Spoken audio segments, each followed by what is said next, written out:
United States, Donald J. Trump.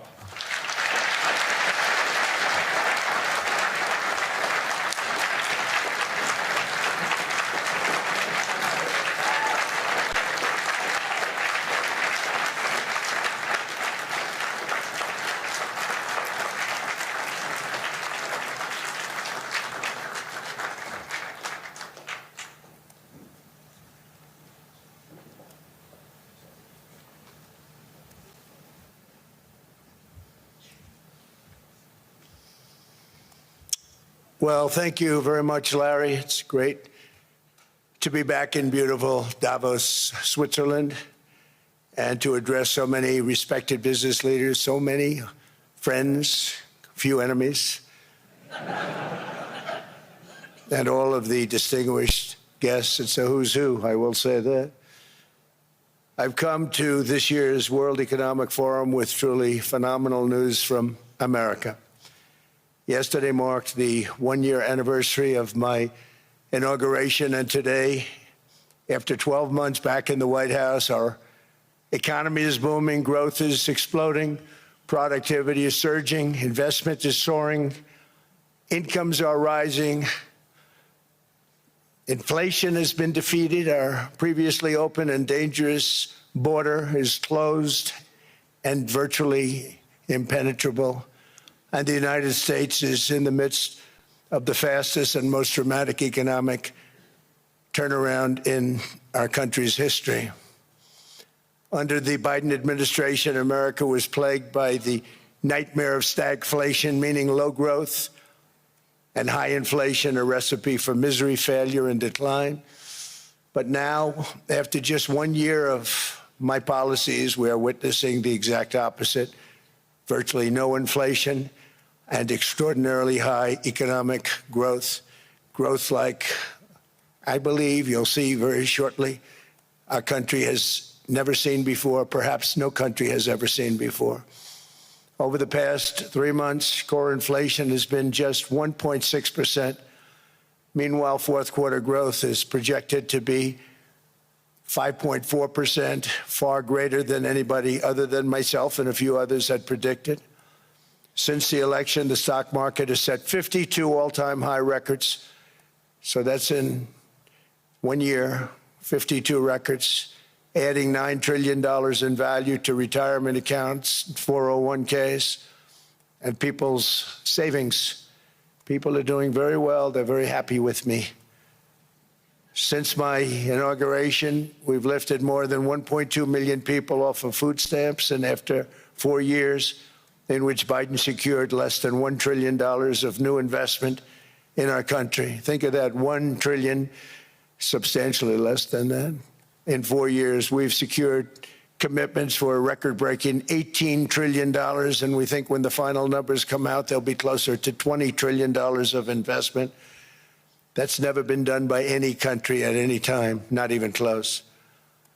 Just over 1 year ago, under the radical left Democrats, we were a dead country. Now we are the hottest country anywhere in the world. In fact, the United States economy is on pace to grow at double the rate that was projected by the IMF just last April. And with my growth and tariff policies, it should be much higher. I really believe we can be much higher than that. And this is all great news, and it's great for all nations. The USA is the economic engine on the planet, and when America booms, the entire world booms. It's been the history. When it goes bad, it goes bad. You all follow us down, and you follow us up, and we're at a point that I don't believe we've ever been. I never thought we could do it this quickly.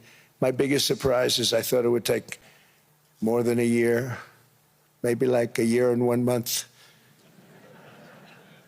But it's happened very quickly. This afternoon, I want to discuss how we have achieved this economic miracle, how we intend to raise living standards for our citizens to levels never seen before, and perhaps how you too and the places where you come from can do much better by following what we're doing, because certain places in Europe are not even recognizable, frankly, anymore. They're not recognizable.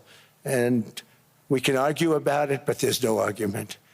friends come back from different places, I don't want to insult anybody, and say, I don't recognize it. And that's not in a positive way, that's in a very negative way. And I love Europe, and I want to see Europe go good, but it's not heading in the right direction. In recent decades, it became conventional wisdom in Washington and European capitals that the only way to grow a modern Western economy was through ever-increasing government spending, unchecked mass migration, and endless foreign imports. The consensus was that so-called dirty jobs and heavy industry should be sent elsewhere, that affordable energy should be replaced by the Green New Scam, and that countries could be propped up by importing new and entirely different populations from faraway lands. This was the path that sleepy Joe Biden administration and many other Western governments very foolishly followed, turning their backs on everything that makes nations rich and powerful and strong. And there's so much potential in so many nations. The result was record budget and trade deficits and a growing sovereign deficit driven by the largest wave of mass migration in human history. We've never seen anything like it. Quite frankly, many parts of our world are being destroyed before our very eyes, and the leaders don't even understand what's happening. And the ones that do understand aren't doing anything about it. Virtually all of the so-called experts predicted my plans to end this failed model would trigger a global recession and runaway inflation. But we have proven them wrong. It's actually just the opposite. In 1 year, our agenda has produced a transformation like America has not seen in over 100 years. Instead of closing down energy plants, we're opening them up. Instead of building ineffective, money-losing windmills, we're taking them down and not approving any. Instead of empowering bureaucrats, we're firing them, and they're going out and getting jobs in the private sector for 2 and 3 times what they were making in government. So they started off hating me when we fired them, and now they love me. Instead of raising taxes on domestic producers, we're lowering them and raising tariffs on foreign nations to pay for the damage that they've caused. In 12 months, we have removed over 270,000 bureaucrats from the federal payrolls, the largest single-year reduction in government employment since the end of World War II. Nobody thought that was coming, but we had no choice. To make a country great, you can't have all federal jobs. We've cut federal spending by $100 billion and slashed the federal budget deficit by 27% in the single year. It's going to go down quite a bit more from that, driving inflation way down from the record highs of the Biden administration. Every month, they went up and up and up. I promised to cut 10 old regulations for every single new regulation. But instead, I've cut, actually, till this point, 129 regulations for every 1 new regulation approved. So every time they come in with a new regulation, we do at least 10, but so far it's averaging out to 129, if you can believe it. In July, we passed the largest tax cuts in American history, including no tax on tips, no tax on overtime, no tax on Social Security for our great seniors. We also provided 100% expensing, that's the one they like, and bonus depreciation for all new equipment and capital investments to help companies expand and shift production to America.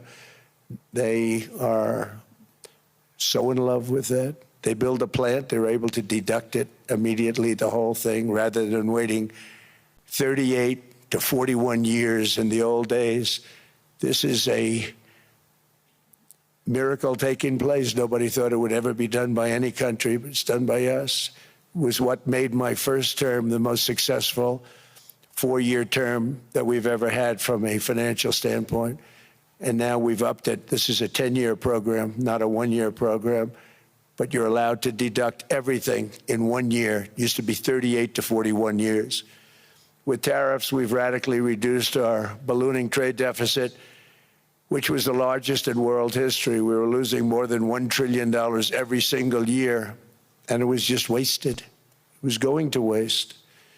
But in 1 year, I slashed our monthly trade deficit by a staggering 77%. And all of this with no inflation, something everyone said could not be done. There were a couple of brilliant people that actually thought I was doing the right thing. I thought I was doing the right thing. Now they all think I'm doing the right thing because they can't believe the numbers. American exports are now up by more than $150 billion. Domestic steel production is up by 300,000 tons a month, and it's doubling over the next 4 months. It's doubling and tripling, and we have steel plants being built all over the country. Nobody thought they'd see that.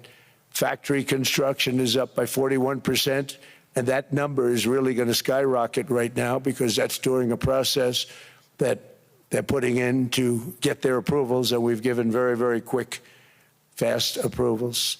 In the process, we've made historic trade deals with partners covering 40% of all U.S.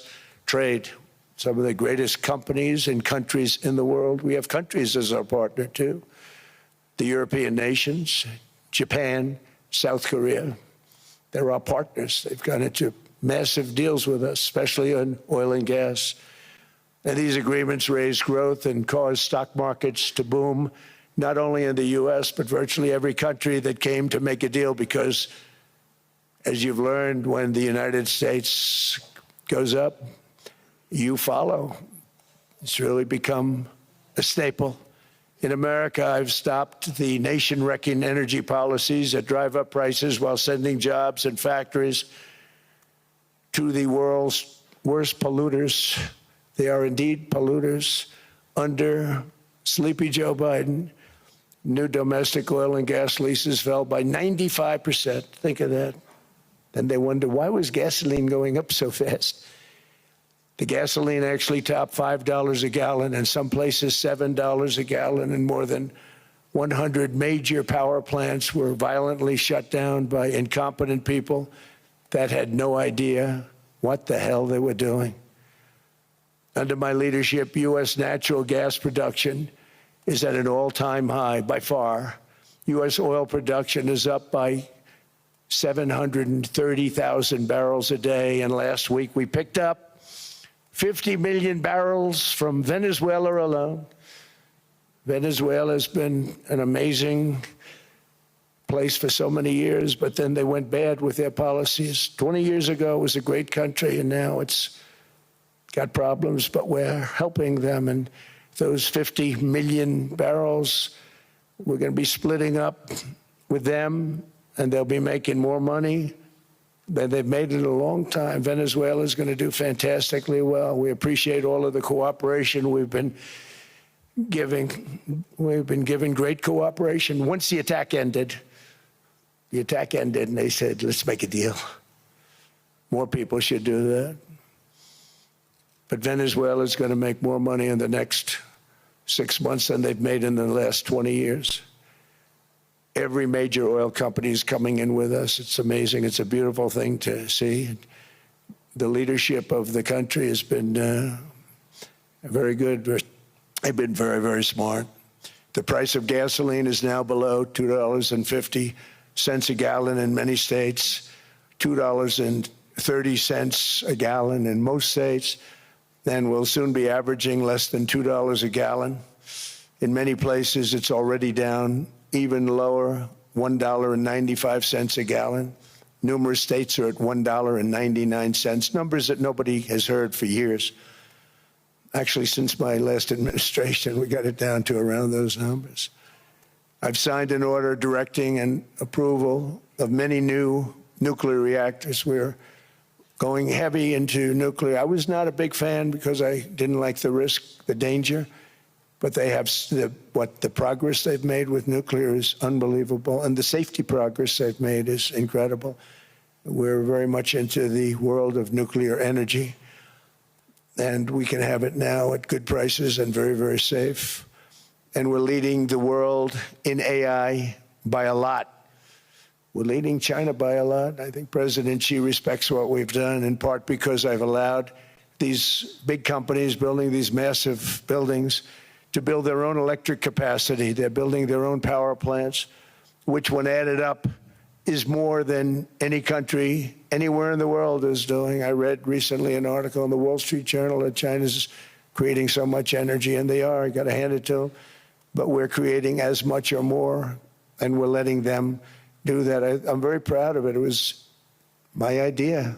I said, you can't create this much energy. We needed more than double the energy currently in the country just to take care of the AI plants. And I said, we can't do that. We have an old grid system. And I came up with the idea, you know, you people are brilliant. You have a lot of money. Let's see what you can do. You can build your own electric generating plants. And they looked at me. They didn't believe me. All of the names that are, I think, in the room right now, if you want to know the truth, they didn't believe it. And I said, no, you can't. They came back 2 weeks and they didn't have the plant. They said, we thought you were kidding. I said, no, not only am I not kidding, you're going to have your approvals within 2 weeks. I always say nuclear will take 3 weeks. But most aren't going that. They're going oil and gas. They're even going coal in some cases. Because of my landslide election victory, the United States avoided the catastrophic energy collapse which befell every European nation that pursued the Green New Scam, perhaps the greatest hoax in history. The Green New Scam, windmills all over the place, destroy your land, destroy your land. Every time that goes around, you lose $1,000. You're supposed to make money with energy, not lose money. Here in Europe, we've seen the fate that the radical left tried to impose on America. They tried very hard. Germany now generates 22% less electricity than it did in 2017. And it's not the current chancellor's fault. He's solving the problem. He's going to do a great job. But what they did before he got there, I guess that's why he got there. And electricity prices are 64% higher. The United Kingdom produces just 1/3 of the total energy from all sources that it did in 1999. Think of that, 1/3. And they're sitting on top of the North Sea, one of the greatest reserves anywhere in the world, but they don't use it. And that's one reason why their energy has reached catastrophically low levels with equally high prices. High prices, very low levels. Think of that, 1/3. And you're sitting on top of the North Sea, and they like to say, well, you know, that's depleted. It's not depleted. It's got 500 years. They haven't even found the oil. The North Sea is incredible. They don't let anybody drill. Environmentally, they don't let them drill. They make it impossible for the oil companies to go. They take 92% of the revenues. So the oil companies say, we can't do it. They came to see me. Is there anything you can do? I want Europe to do great. I want UK to do great. They're sitting on one of the greatest energy sources in the world, and they don't use it. In fact, their electricity prices have soared 139%. There are windmills all over Europe. There are windmills all over the place, and they are losers.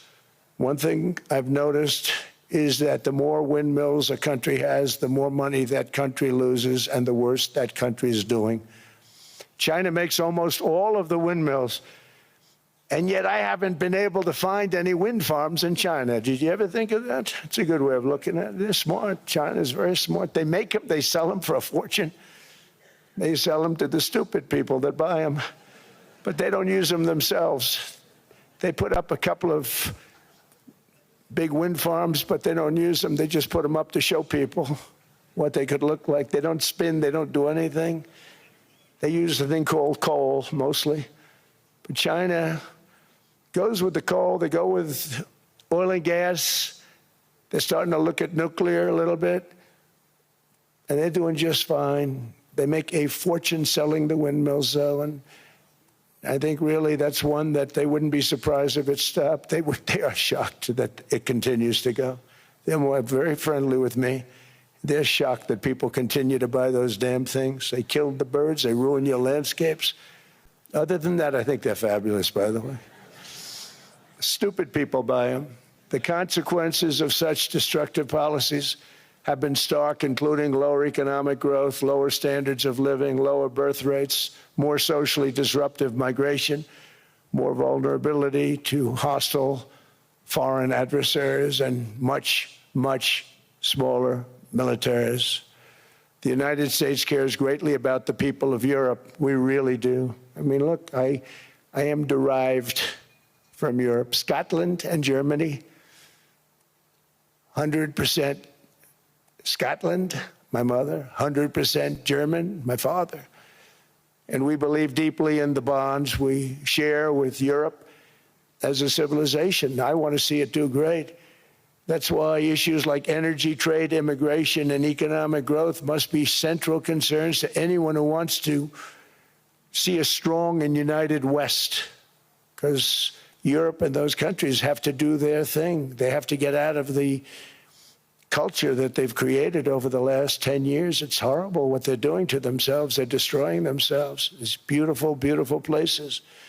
We want strong allies, not seriously weakened ones. We want Europe to be strong. Ultimately, these are matters of national security, and perhaps no current issue makes the situation more clear than what's currently going on with Greenland. Would you like me to say a few words of Greenland? I was going to leave it out of the speech, but I think I would have been reviewed very negatively. I have tremendous respect for both the people of Greenland and the people of Denmark, tremendous respect. But every NATO ally has an obligation to be able to defend their own territory. And the fact is, no nation or group of nations is in any position to be able to secure Greenland other than the United States. We're a great power, much greater than people even understand. I think they found that out 2 weeks ago in Venezuela. We saw this in World War II, when Denmark fell to Germany after just 6 hours of fighting and was totally unable to defend either itself or Greenland. So the United States was then compelled, we did it, we felt an obligation to do it, to send our own forces to hold the Greenland territory, and hold it we did at great cost and expense. They didn't have a chance of getting on it, and they tried. Denmark knows that. We literally set up bases on Greenland for Denmark. We fought for Denmark. We weren't fighting for anyone else. We were fighting to save it for Denmark. Big, beautiful piece of ice. It's hard to call it land. It's a big piece of ice. But we saved Greenland and successfully prevented our enemies from gaining a foothold in our hemisphere. So we did it for ourselves also. And then after the war, which we won it big. Without us, right now you'd all be speaking German and a little Japanese, perhaps. After the war, we gave Greenland back to Denmark. How stupid were we to do that? But we did it. But we gave it back. But how ungrateful are they now? So now our country and the world face much greater risks than it did ever before because of missiles, because of nuclear, because of weapons of warfare that I can't even talk about. 2 weeks ago, they saw weapons that nobody ever heard of. They weren't able to fire one shot at us. They said, what happened? Everything was discombobulated. They said, we've got them in our sights. Press the trigger, and nothing happened. No anti-aircraft missiles went up. There was one that went up about 30 feet and crashed down right next to the people that sent it. They said, what the hell is going on? Those defensive systems were made by Russia and by China. So they're going to go back to the drawing boards, I guess. Greenland is a vast, almost entirely uninhabited and undeveloped territory. It's sitting undefended in a key strategic location between the United States, Russia, and China. That's exactly where it is, right smack in the middle. Wasn't important nearly when we gave it back. You know, when we gave it back, it wasn't the same as it is now. It's not important for any other reason, you know, everyone talks about the minerals. There's so many places. There's no rare earth, no such thing as rare earth. There's rare processing. but there's so much rare earth. And to get to this rare earth, you got to go through hundreds of feet of ice. That's not the reason we need it. We need it for strategic national security and international security. This enormous unsecured island is actually part of North America, on the northern frontier of the Western Hemisphere. That's our territory. It is therefore a core national security interest of the United States of America. And in fact, it's been our policy for hundreds of years to prevent outside threats from entering our hemisphere, and we've done it very successfully. We've never been stronger than we are now. That's why American presidents have sought to purchase Greenland for nearly 2 centuries. You know, for 2 centuries they've been trying to do it. They should have kept it after World War II, but they had a different president. That's all right. People think differently. Much more necessary now than it was at that time, however. In 2019, Denmark said that they would spend over $200 million to strengthen Greenland's defenses. But as you know, they spent less than 1% of that amount. 1%. There's no sign of Denmark there. And I say that with great respect for Denmark, whose people I love, whose leaders are very good. It's the United States alone that can protect this giant mass of land, this giant piece of ice, develop it and improve it and make it so that it's good for Europe and safe for Europe and good for us. And that's the reason I'm seeking immediate negotiations to once again discuss the acquisition of Greenland by the United States, just as we have acquired many other territories throughout our history, as many of the European nations have. They've acquired, there's nothing wrong with it. Many of them, some went in reverse, actually, if you look. Some had great, vast wealth, great, vast lands all over the world. They went in reverse. They're stuck back where they started. That happens too. But some grow. But this would not be a threat to NATO. This would greatly enhance the security of the entire alliance, the NATO alliance. The United States is treated very unfairly by NATO. I want to tell you that. And when you think about it, nobody can dispute it. We give so much and we get so little in return. And I've been a critic of NATO for many years. And yet I've done more to help NATO than any other president by far, than any other person. You wouldn't have NATO if I didn't get involved in my first term. The war with Ukraine is an example. We are thousands of miles away, separated by a giant ocean. It's a war that should have never started, and it wouldn't have started if the 2020 U.S. presidential election weren't rigged. It was a rigged election. Everybody now knows that. They found out. People will soon be prosecuted for what they did. It's probably breaking news, but it should be. It was a rigged election. You can't have rigged elections. You need strong borders, strong elections, and ideally a good press. I always say it. Strong borders, strong elections, free, fair elections, and a fair media. The media is terrible. It's very crooked. It's very biased, terrible. But someday it'll straighten out because it's losing all credibility. Think of it. When I win in a landslide, a giant landslide, won all 7 swing states, won the popular vote, won everything, and I only get negative press. That means that it has no credibility. And if they're going to get credibility, they're going to have to be fair. So you need a fair press. But you also need those other elements. And I inherited a terrible, terrible situation. If you look, the border was open. The inflation was raging. Everything was bad with the United States when I came into office. But I also inherited a mess with Ukraine and Russia, something that would have never happened. And I know Putin very well. He and I would discuss Ukraine. It was the apple of his eye, but he wasn't going to do anything. I said, Vladimir, you're not doing it. He would never have done it. It was terrible what happened. I could see it happening, too. After I left, I could see it happening. Biden had given Ukraine and NATO $350 billion, a staggering sum, $350 billion. I came in, and just like the southern border, just like inflation, just like our economy, I said, wow, This place is in trouble, meaning our country. All of these things were out of control. But the border was out of control. We fixed it with the strongest border anywhere in the world. And I've now been working on this war for 1 year, during which time I settled 8 other wars. India, Pakistan. I settled other wars that were. Vladimir Putin called me, Armenia, Azerbaijan. He said, I can't believe you settled that one. They were going on for 35 years. I settled it in 1 day. And President Putin called me. He said, you know, I can't believe I worked on that war for 10 years trying to settle it. I couldn't do it. I said, do me a favor, focus on settling your war. Don't worry about that one.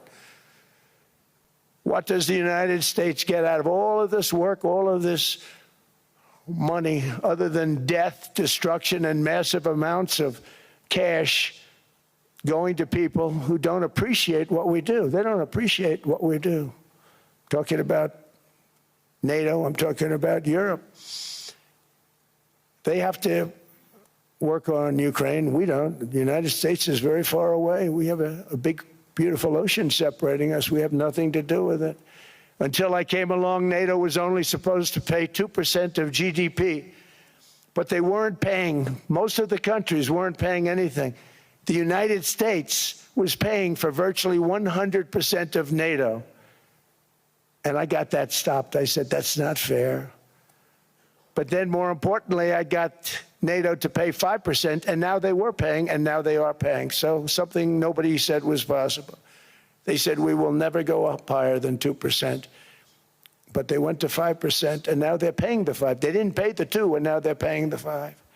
And they're stronger for it, and they have an excellent, by the way, Secretary General, who's possibly in the room. Mark, are you here? Yes, he's here. Hello, Mark. We never asked for anything, and we never got anything. We probably won't get anything unless I decide to use excessive strength and force, where we would be, frankly, unstoppable. But I won't do that. Okay? Now everyone's saying, oh, good. That's probably the biggest statement I made, because people thought I would use force. I don't have to use force. I don't want to use force. I won't use force. All the United States is asking for is a place called Greenland, where we already had it as a trustee, but respectfully returned it back to Denmark not long ago, after we defeated the Germans, the Japanese, the Italians, and others in World War II. We gave it back to them. We were a powerful force then, but we are a much more powerful force now, after I rebuilt the military in my first term and continue to do so today. We have a budget of $1.5 trillion. We're bringing back battleships. The battleship is 100 times more powerful than the great battleships you saw in World War II, those great, big, gorgeous ships, the Missouri, the Iowa, the Alabama. Because I thought maybe we could take them out of mothballs. They said, no, sir, these ships are 100, think of that, 100 times more powerful than those big, magnificent pieces of art that you saw so many times ago, that you still see on television. You say, wow, what a force. 100 times, each ship 100 times more powerful than the big battleships of the past. So that was the end of the mothball story. So what we have gotten out of NATO is nothing except to protect Europe from the Soviet Union and now Russia. I mean, we've helped them for so many years. We've never gotten anything, except we pay for NATO. And we paid for many years until I came along. We paid for, in my opinion, 100% of NATO, because they weren't paying their bills. And all we're asking for is to get Greenland, including right title and ownership, because you need the ownership to defend it. You can't defend it on a lease. Number one, legally it's not defensible that way, totally. And number two, psychologically, who the hell wants to defend a license agreement or a lease, which is a large piece of ice in the middle of the ocean, where if there is a war, much of the action will take place on that piece of ice. Think of it. those missiles would be flying right over the center of that piece of ice. All we want from Denmark for national and international security and to keep our very energetic and dangerous potential enemies at bay is this land on which we're going to build the greatest golden dome ever built. We're building a golden dome that's going to, just by its very nature, going to be defending Canada. Canada gets a lot of freebies from us, by the way. They should be grateful also, but they're not. I watched your Prime Minister yesterday. He wasn't so grateful. But they should be grateful to us. Canada lives because of the United States. Remember that, Mark, the next time you make your statements. What we did for Israel was amazing, but that's nothing compared to what we have planned for the United States, Canada, and the rest of the world. We are going to build a dome like no other. We did it for Israel. And by the way, I told Bibi, stop taking credit for the dome. That's our technology. That's our stuff. But they had a lot of courage, and they were good fighters, and they did a good job, and we wiped out the Iran nuclear threat like nobody can believe. Nobody's ever seen anything like it. That, Venezuela, taking down Soleimani, wiping out al-Baghdadi when he tried to reinstitute ISIS. We did a lot. I did a lot of big things, all perfectly executed. Everyone was perfectly executed. Somebody told me that, a military expert told me, sir, everything you've done has been perfectly executed. I said, I know. So other presidents have spent, whether foolishly or not, trillions and trillions of dollars on NATO and gotten absolutely nothing in return. We've never asked for anything. It's always a one-way street. Now they want us to help them with Ukraine. And we say, we're going to. I'm really helping, not even them. I want to see, last week, if you saw, it was 10,000 soldiers, but last month it was 31,000 soldiers died. 31,000. That's this room times, the number of people in this room times 30. Think of it. 30,000 soldiers died in 1 month. The month before it was 27,000. The month before that it was 28,000. The month before that it was 25,000. It's a bloodbath over there. And that's what I want to stop. It doesn't help the United States, but these are souls. These are young people. Look like you, look like some of you right in the front row. They go to war. Their parents are so proud. Oh, there he goes, comes back.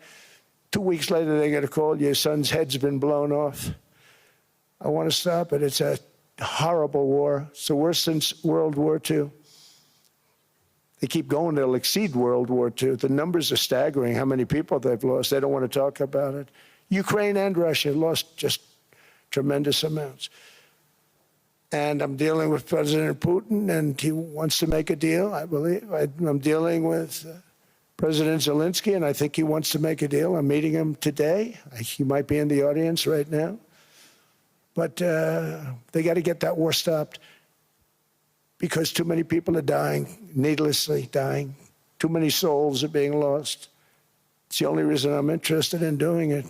But in doing it, I'm helping Europe, I'm helping NATO, and I've until the last few days when I told them about Iceland, they loved me. They called me daddy, right, last time. A very smart man said, he's our daddy. He's running it. I was like running it. I went from running it to being a terrible human being. But now what I'm asking for is a piece of ice, cold and poorly located, that can play a vital role in world peace and world protection. It's a very small ask compared to what we have given them for many, many decades. But the problem with NATO is that we'll be there for them 100%. But I'm not sure that they'd be there for us if we gave them the call. Gentlemen, we are being attacked. We're under attack by such and such a nation. I know them all very well. I'm not sure that they'd be there. I know we'd be there for them. I don't know that they'd be there for us. So with all of the money we expend, with all of the blood, sweat, and tears, I don't know that they'd be there for us. They're not there for us on Iceland, that I can tell you. I mean, our stock market took the first dip yesterday because of Iceland. So Iceland's already cost us a lot of money. But that dip is peanuts compared to what it's gone up. And we have an unbelievable future in that stock. That stock market is going to be doubled. We're going to hit 50,000, and that stock market's going to double in a relatively short period of time because of everything that's happening.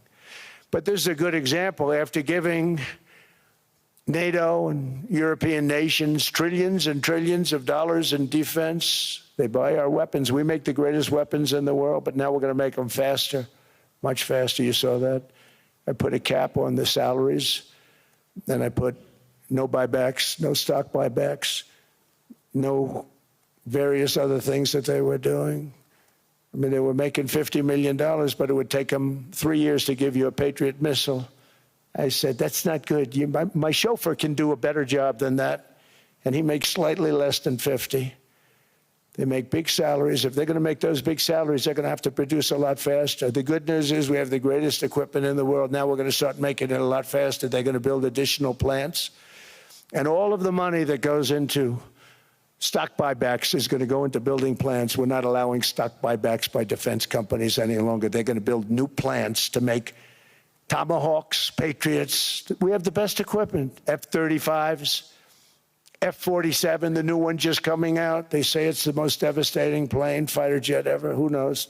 They called it 47. If I don't like it, I'm going to take the 47 off it. I wonder why they called it 47. We'll have to think about that. But if I don't like it, I'm going to take that 47 off. But it's supposed to be the Stage 6. It's supposed to be the first Stage 6 plane, undetectable, like our B-2 bombers were undetectable. They flew right over Iran. They were undetectable. And they did their job, and they got the hell out of there.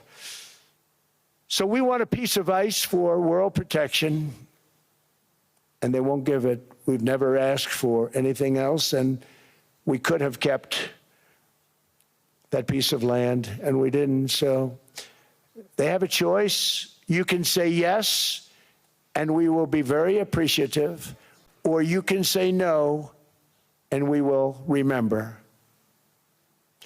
A strong and secure America means a strong NATO, and that's one reason why I'm working every day to ensure our military is very powerful, our borders are very strong, and above all, our economy is strong because national security requires economic security and economic prosperity, and we have the greatest that we've ever had.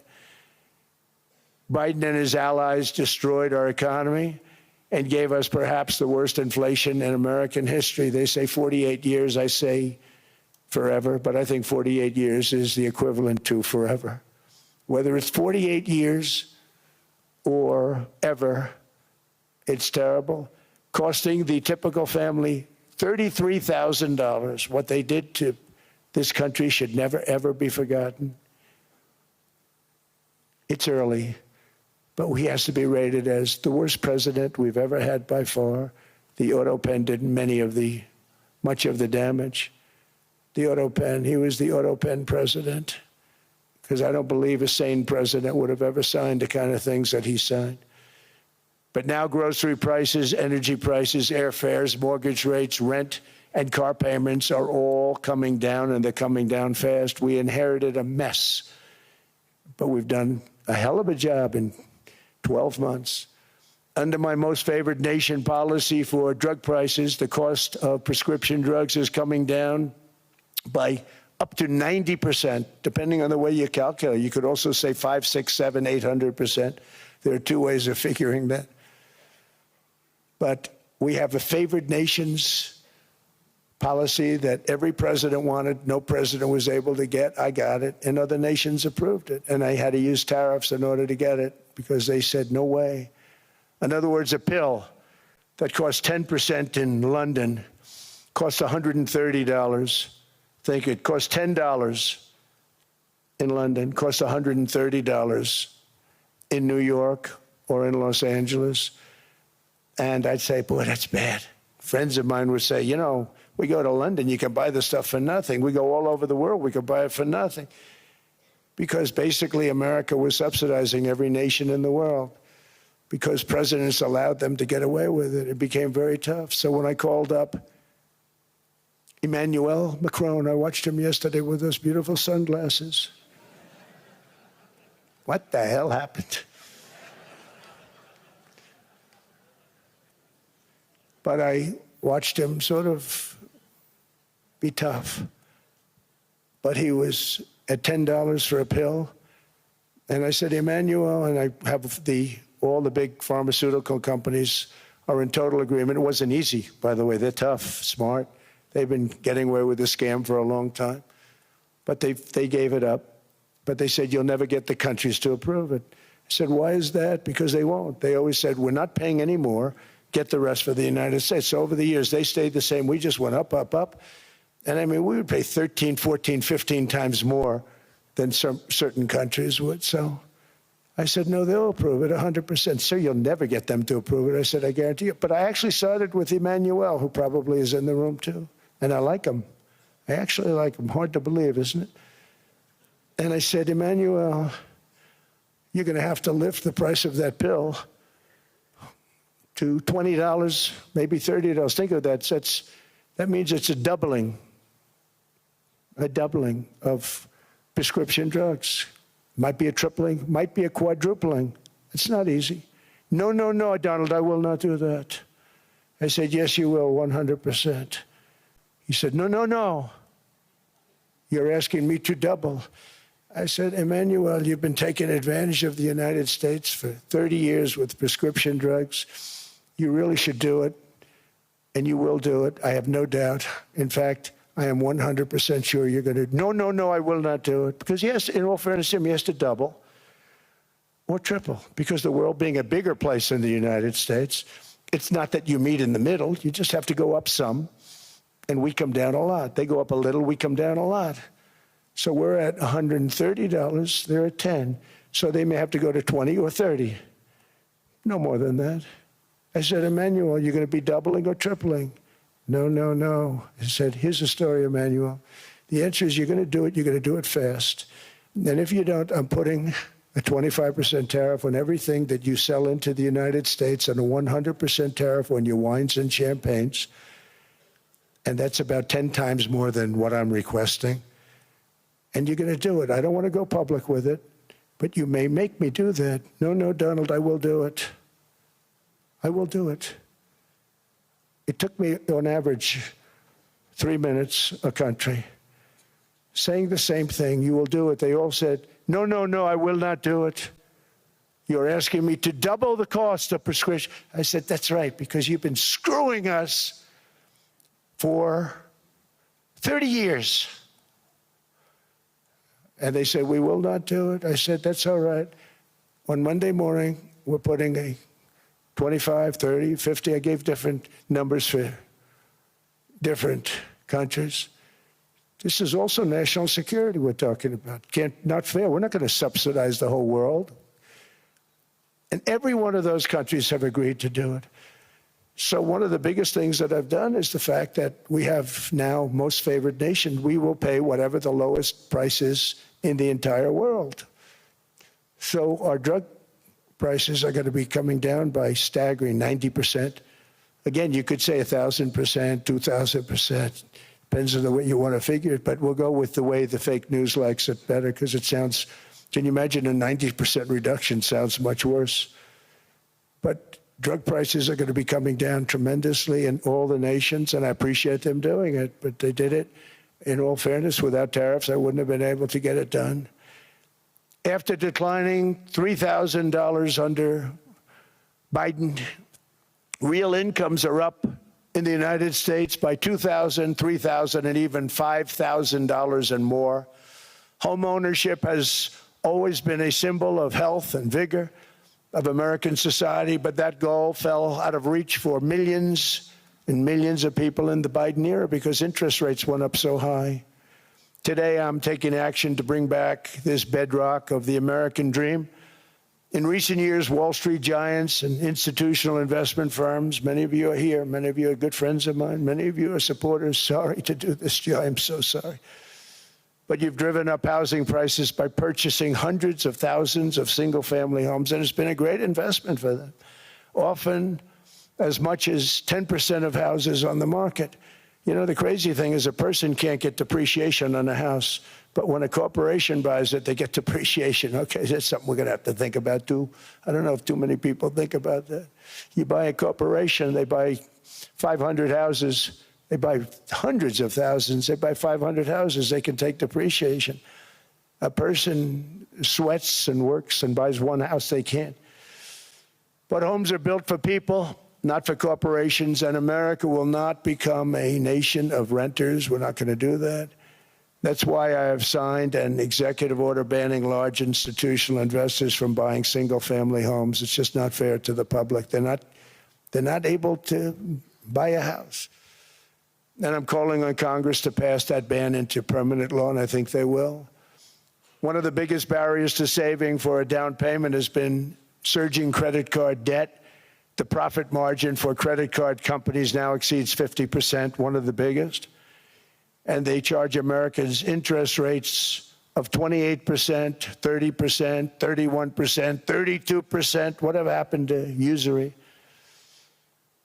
So to help our citizens recover from the Biden disaster, all caused by this horrible precedent, I'm asking Congress to cap credit card interest rates at 10% for 1 year.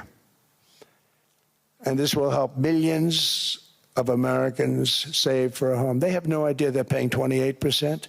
They go out there a little late in their payment and they end up losing their house. It's terrible. To unleash innovation in savings and financing, I'm also working to ensure America remains the crypto capital of the world. And to that end, last year, I signed the landmark Genius Act into law. Now Congress is working very hard on crypto market structure legislation, Bitcoin, all of them, which I hope to sign very soon, unlocking new pathways for Americans to reach financial freedom. And I did it for two reasons. Number one, I thought it was politically good, and it was. I got tremendous political support. But more importantly, China wanted that market, too. It's just like they want the AI. And we've got that market, I think, pretty well locked up. If I didn't do it, you know, Biden was totally against it until before the election when they realized that, you know, there were millions of people voting against him over crypto. And all of a sudden they loved it very much, but it was too late. They blew it. But it is politically popular, but it's much more importantly, we have to make it so that China doesn't get the hold of it. And once they have that hold, we're not going to be able to get it back. So I'm honored to have done it. Finally, I've instructed government-backed institutions to purchase up to $200 billion in mortgage bonds to bring down interest rates. And I'll be announcing a new Fed chairman in the not-too-distant future. I think he'll do a very good job. See, I gave away some of it. I did give that away. So we have something, got something, but somebody that's very respected. They're all respected. They're all great. Everyone that I interviewed is great. Everyone could do, I think, a fantastic job. Problem is they change once they get the job. They do. You know, they're saying everything I want to hear, and then they get the job. They're locked in for 6 years. They get the job, and all of a sudden, let's raise rates a little bit. I call them, sir, we'd rather not talk about this. It's amazing how people change once they have the job, but it's too bad. Sort of disloyalty, but they got to do what they think is right. We have a terrible chairman right now. Jerome, too late Powell. He's always too late. And he's very late with interest rates, except before the election. He was just fine for the other side. So we're going to have somebody that's great, and we hope he does the right job. Last week, the average 30-year mortgage rate dropped below 6% for the first time in many years. Another major factor in driving up housing costs was the mass invasion of our borders. And I have to say one thing about housing, because nobody ever says this. I am very protective of people that already own a house, of which we have millions and millions and millions. And because we have had such a good run, the house values have gone up tremendously. And these people have become wealthy. They weren't wealthy. They become wealthy because of their house. And every time you make it more and more and more affordable for somebody to buy a house cheaply, you're actually hurting the value of those houses, obviously, because the one thing works in tandem with the other. And I don't want to do anything that's going to hurt the value of people that own a house who, for the first time in their lives, are walking around the streets of whatever city they're in, very proud that their house is worth $500,000, $600,000, $700,000. Now, if I want to really crush the housing market, I could do that so fast and people could buy houses, but you would destroy a lot of people that already have houses. In some cases, they've mortgaged their house, and the mortgage would be very low, and all of a sudden the mortgage without any changes becomes very high, and they end up losing the house. I'm not going to hurt, and I speak with Scott, who's doing a fantastic job, and Howard, who's doing a fantastic job, and all of my people. And I always say, look, you know, I can crush the hell out of the market. We can drop interest rates to a level, and that's one thing we do want to do. That's natural. That's good for everybody. You know, the dropping of the interest rates, we should be paying a much lower interest rate than we are. We should be paying the lowest interest rate of any country in the world, because without the United States, you don't have a country. I mean, I had a case with Switzerland. We happened to be in Switzerland. Maybe I'll give you a quick story. But they were paying nothing. They make beautiful watches, great watches, Rolex, all of them. They were paying nothing to the United States when they sent their product in. And we had a $41 billion deficit. $41 billion with this beautiful place. Flew over it, isn't it nice? So I said, let's put a 30% tariff on them so that we get back some of it, not all of it at all. We'd still have a deficit, big deficit. We had 41 million. That's a big deficit. And I said, let's put a tariff on. Different tariffs, different places. You're all party to them. In some cases, victims to them. But in the end, it's a fair thing. And most of you realize that. But we put a 30% tariff on Switzerland, and all hell broke loose. They were calling, I mean, like you wouldn't believe. And I know so many people from Switzerland, incredible place, incredible, brilliant place. But I didn't realize that they're only good because of us. And there's so many other examples. I mean, us, probably other places, but a majority of the money they make is because of us, because we never charged them anything. So they come in, they sell their watches, no tariffs, no nothing. They walk away, they make $41 billion on just us. So I said, no, we can't do that. So I'm going to bring it up. I still would have a deficit pretty substantial, but I brought it up to 30%. And I guess Prime Minister, I don't think President, I think Prime Minister called a woman, and she was very repetitive. She said, no, no, no, you cannot do that, 30%. You cannot do that. We are a small, small country. I said, yeah, but you have a big, big deficit. You may be small, but you have a bigger deficit than big countries. He said, no, no, no, please, you cannot do it. Kept saying the same thing over and over. We are a small country. I said, but you're a big country in terms of, and she just rubbed me the wrong way, I'll be honest with you. And I said, all right, thank you, ma'am, appreciate it. Do not do this. Thank you very much, ma'am. And I made it 39%. And then all hell really broke out. And I was paid visits by everybody. Rolex came to see me. They all came to see me. But I realized, and I reduced it, because I don't want to hurt people. I don't want to hurt them. And we brought it down to a, lower level. Doesn't mean it's not going up, but we brought it down to a lower level. But they pay now, tariff. But I realized that we have many places like that where they're making a fortune because of the United States. Without the United States, they wouldn't be making anything. Think of it. Switzerland made $41 billion on us. And as she said, it's a small place. And I realized with that, I don't know, it was so, because she was so aggressive. And I realized in that conversation that the United States is keeping the whole world afloat. Many places, I could give you 6, 7 places just in the people in this little area. I know every one of them. They're looking down. They don't want to see me. They don't want to stare me in the eyes. But they're taking advantage of, everybody took advantage of the United States. But I've been very fair, and I gave them a tariff, and it was fine. But I realized that without us, it's not Switzerland anymore. Without us, it's not any of the countries that are represented here. And we want to work with the countries. We want to work with them. We're not looking to destroy them. I could have said 39, 40%. I could have said I want a 70% tariff, then we make money with Switzerland. But Switzerland would have been probably destroyed, financially destroyed. I don't want to do that. But we should be paying the lowest interest rate of everybody. I hope Scott's listening to this, because we should be paying the lowest interest rate of everybody. Without us, most of the countries don't even work. And then you have the protection factor. Without our military, which is the greatest in the world by far, without our military, you have threats that you wouldn't believe.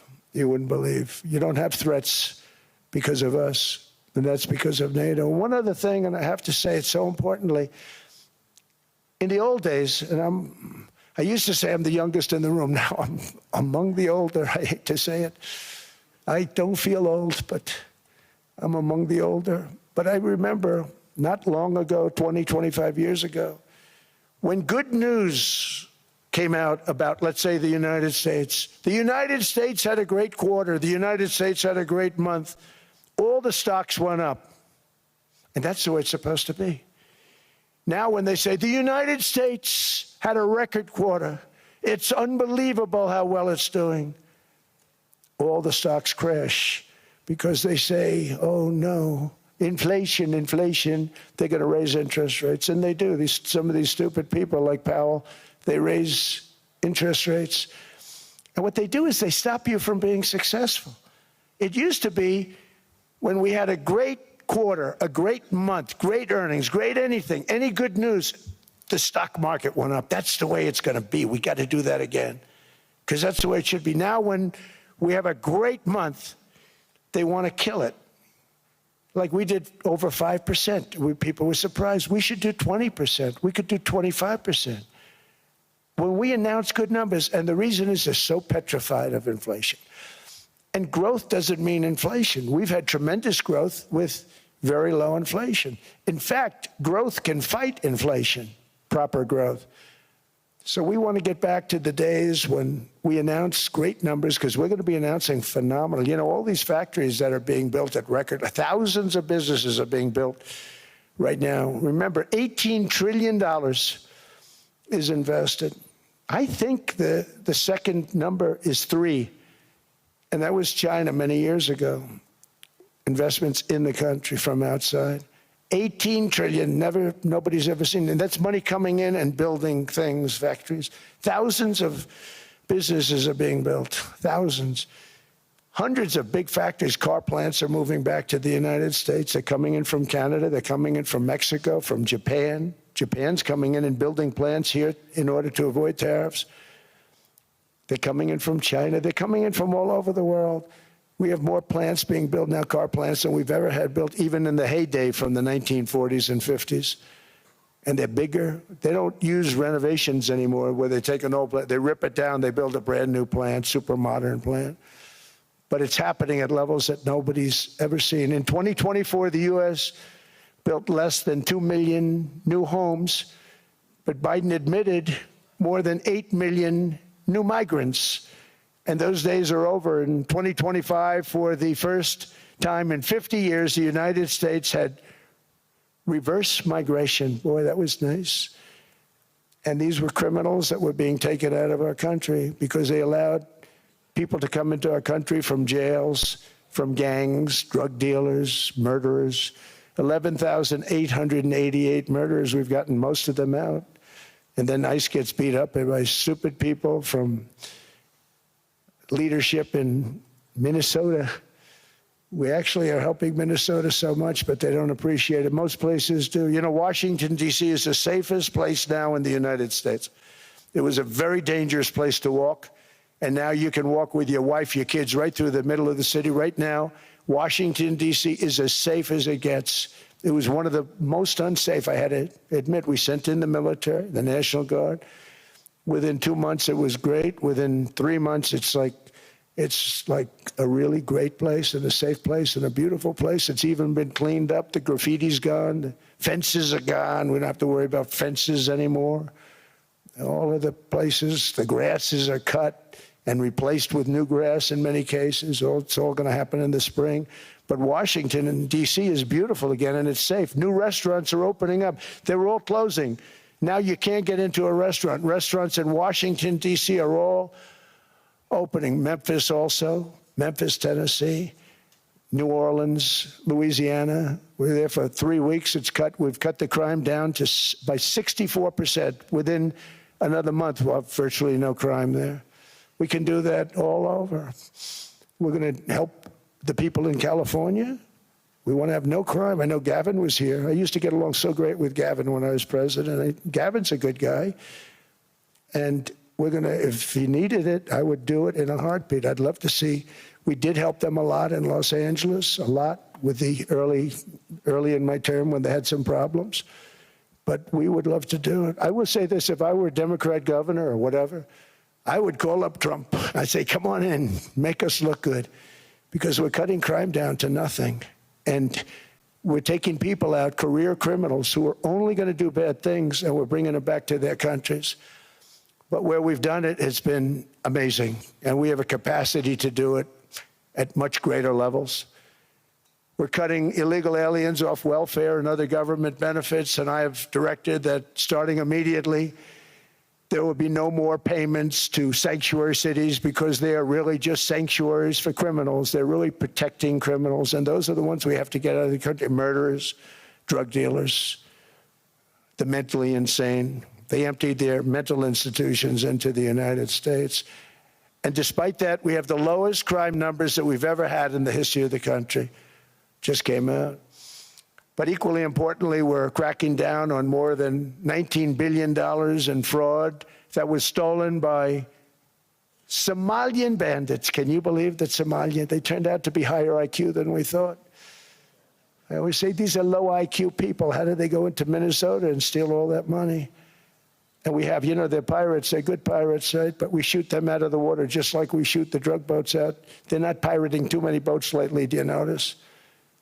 When they go out into those boats, they want to take over $1.5 billion tanker loaded up with oil, and they say, we're going to blow up your boat. They have powerful weapons. You hit the side of the boat, you blow the whole thing up. The insurance companies are petrified, so they say, just give them the boat. We'll give them money instead. And I don't do that. We blow them right the hell out of the water. We see them going out, we blow them out of the water. We don't have any pirates so much anymore. If we do, they won't be there long. We've cut down with the hitting of the boats that are loaded up with drugs, including submarines. Can you believe they actually buy small, they call them mini subs, very fast. They're meant for drugs. We've knocked out 2 of them. The Democrats say they were fishing. You have ruined somebody's fishing weekend. I would say a submarine is not a fishing boat. You don't fish. But we've knocked down drugs by water, the oceans, the sea, by 97.2%. Think of that. And I actually say, who the hell are the 3%? Because I would not want to be piloting one of those boats. We knocked them down, and now we're going to start on land. We're going to knock it all out. The land is the easy part. What we did on sea is incredible, and that's our great military. The situation in Minnesota reminds us that the West cannot mass import foreign cultures, which have failed to ever build a successful society of their own. I mean, we're taking people from Somalia, and Somalia is a failed, it's not a nation. Got no government, got no police, got no military, got no nothing. And then we have this fake congressperson who they just reported is worth $30 million. You believe this? Ilhan Omar, talking about the Constitution that provides me. She comes from a country that's not a country. And she's telling us how to run America. Not going to get away with it much longer, let me tell you. The explosion of prosperity and conclusion and progress that built the West did not come from our tax codes. It ultimately came from our very special culture. This is the precious inheritance that America and Europe have in common. We share it. We share it, but we have to keep it strong. We have to become stronger, more successful, and more prosperous than ever. We have to defend that culture and rediscover the spirit that lifted the West from the depths of the Dark Ages to the pinnacle of human achievement. We live in an incredible, changing period. It's an unbelievable time, but we have to take advantage of the time that we're in. In our hands are technologies that our ancestors could scarcely have. I mean, they couldn't have even dreamt some of the things that we see today. And so rapidly they're produced. I mean, AI, 2 years ago, nobody ever heard of the term, and now everybody's talking about it. And it can have some very good purpose. It could also have some dangerous purpose, and for that we have to watch out. But some tremendous things are happening because of it. And we're leading by so much. We're doing so well. But opportunities that are bigger and grander than ever before in human history are right before us. It is the pioneers in this room. Many of you in this room are true pioneers. You're truly brilliant people. Just your ability to get a ticket is brilliant because you have about 50 people for every seat. I don't know what, that's Larry. Everything Larry touches turns to gold. He made this very successful. But you're in this room, and some of you are the greatest leaders anywhere in the world. You're the greatest brains anywhere in the world. And the future is unlimited, and to a large part because of you, and we have to protect you, and we have to cherish you. I always say we have to cherish our brilliant people because there aren't many of them.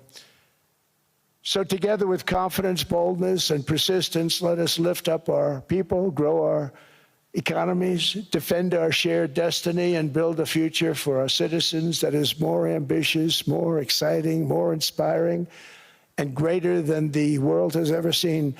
We're in a position to do things that nobody else has ever even thought of before. And many of the people in this room are the ones that are doing it, and I want to congratulate you, and I'm with you all the way. You can do things that nobody else can even think about. So I congratulate you on your tremendous success. And the United States is back, bigger, stronger, better than ever before. And I'll see you around. Thank you all very much. Thank you very much.